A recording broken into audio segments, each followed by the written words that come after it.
Assalamu alaikum. Today's topic of discussion is approach to cough in a patient with tuberculosis. So first we will take the history of presenting illness, in which, as we already know, the first paragraph is ODIPARA. For cough, we are going to start at onset, duration, intensity, progression, associated relieving factors, and the aggravating factors.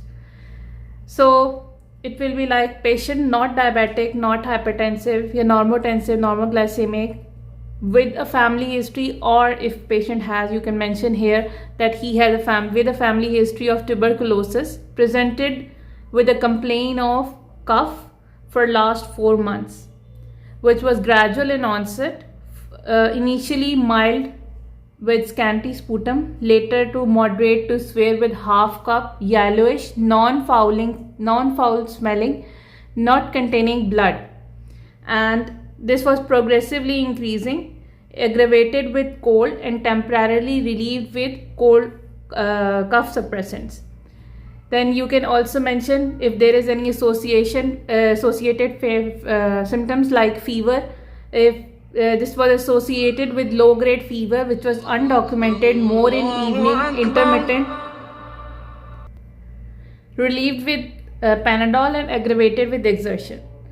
And whether it was associated with any shortness of breath.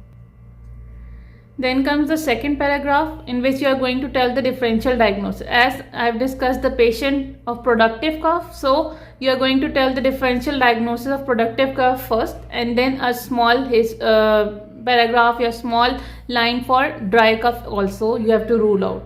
So for productive cough, differential diagnosis, you will be going to say there is no history of any high-grade fever with rigors and chills.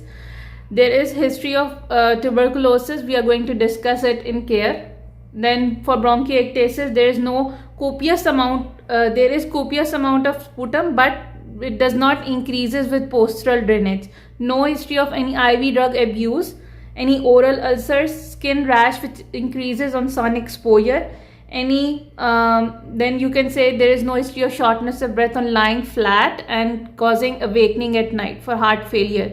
Then for vasculitis, you can go, there is no history of any numbness of hands and feet, any nasal deformity, blood in urine.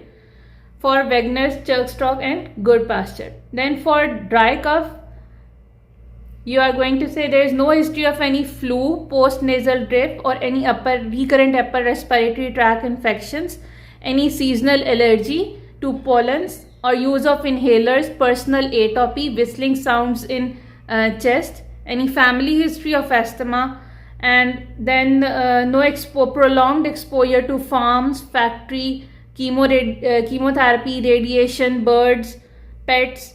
Then no use of any antihypertensive drugs, any prolonged epigastric pain requiring stomach medicines, and any decreased weight or decreased appetite, and lumps and bumps in the body.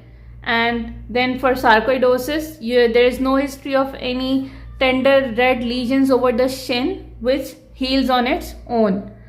So this were the differential for dry cough and productive cough, I told you. Then comes the care. This is the care for tuberculosis. In the next paragraph, you are going to mention how we go for risk factor in the etiology.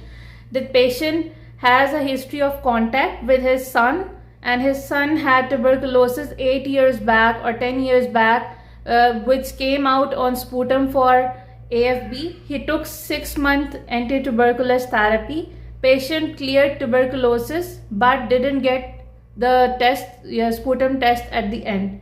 Patient was not symptomatic at that time. Then along with contact, you can mention the patient lives in a poorly ventilated house. However, he is not on any immunosuppressive therapy or immunosuppressive drug. Then comes the complications, in which complications of tuberculosis, again starting from above head to toe, in which there is no history of any skin rash, any altered state of consciousness, any fits, altered sensorium, any weakness of any part of the body, headache, or any irritability. Then no history of any visual disturbance or decreased vision, Then for CVS chest, there is no history of any chest pain which relieves on bending forward. That is for pericarditis. Then any history of abdominal distension, any fluid in the abdomen, any pain, any altered bowel habits, any recurrent diarrhea. Then for renal, you will be saying that there is no history of any painless blood in urine, any visible lymph nodes in the body, any lumps and bumps in the body. Then if you haven't asked erythema nodosum, you can again ask for erythema nodosum, that there is no tender lesions on the shin which heals on its own. Then there is no postural hypotension or dizziness on standing and low blood pressure. Then in the next paragraph, you are going to tell about the investigations and treatment. If the patient has already been started with anti-tuberculous therapy, you have to ask and you have to mention that patient has been taking 3 to 4 medicines early morning before breakfast, and this has caused the discoloration of the urine of the patient. And you have to mention the side effects of the treatment if he is taking of all the drugs. Isoniazid, that there is numbness of hands and feet. For rifampicin, you have to mention the discoloration of the urine. For ethambutol, if she or he is having any difficulty in differentiating the red and green color, any joint pains, and any difficulty in hearing.